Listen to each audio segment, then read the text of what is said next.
Hi everyone, here we are again. As you know, I have been blogging for about a year how New York Presbyterian Hospital used its power and infringed my rights. Now I'm getting ready to move to 2010, in other words, the drama that had occurred in 2010. But before I do so, I want to cover every nook and crannies of 2009. Last week I posted my last blog of 2009, and let me reiterate on what I had said. December 17, 2009, I approached the manager, his name is Brett, and I requested 4 days that I had accumulated over that year, for that year. He declined. He said my request was too late, because the year before I had lost all my days because I didn't know how to request them. I didn't request them and I lost them all.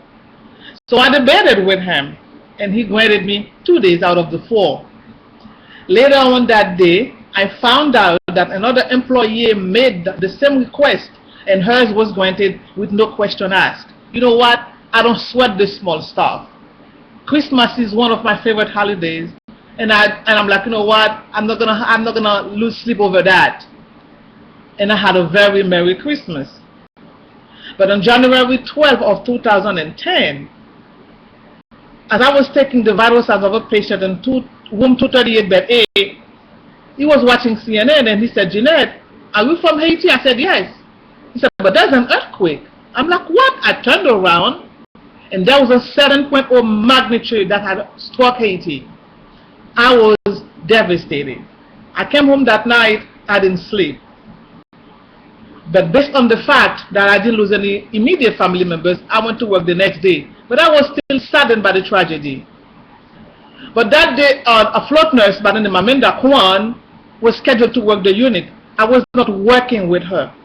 The nursing assistant who was working with her had stepped up the unit and nobody knew where she was. And Amanda kept calling me for her patients.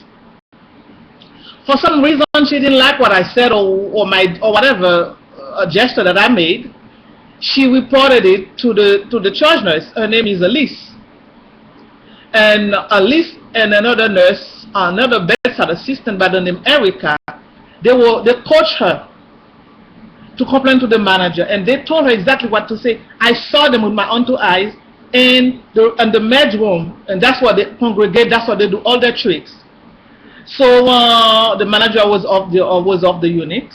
When he came back, I was sitting in the back watching the news, trying to get in touch with my people, trying to get in touch, with them through Facebook. I had no response. And Brett called me into his office and with Amanda Kwan. And I'm like, what am I doing here with Amanda? I don't work with Amanda. I wasn't working with that woman. And I was upset. I was really upset. And for the first time, I came so close to allow my repressed emotion to surface. But thank God I caught myself on time and I was able to redeem. You know what I'm saying? When you want to do something, and that's when Brett found out that I was Haitian. He asked Amanda to leave his office, and he said, "Jeanette, I'm sorry, I didn't know you were Haitian." And he offered to give me, a few days. I'm like, no. But what I don't understand, that day, as a human being, they knew that I'm from Haiti, because that same morning, Erica asked me if I had lost anyone. The same was, she knew that I was Haitian. Brett didn't know, but Erica and Elise, they all knew that I was from Haiti.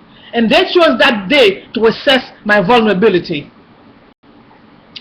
Okay.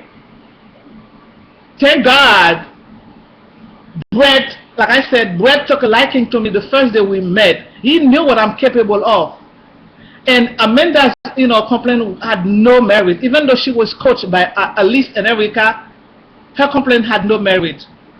And I'm so happy Brett saw through that and basically just ignore everything. In the next video, I'm going to discuss the first drama of 2010. So now, in February Brett announced that he was leaving. He was moving to San Francisco to live with his boyfriend. That was in February. And in April, he left. And a new manager came in. Her name is Ensa. She came from the second floor. At first, she thought she was just acting because she didn't know she was qualified to be a manager because she had never done that before. But let me talk to you on the second video because I'm getting incoherent right now. So see you in a few, okay? Don't go anywhere. I'm coming.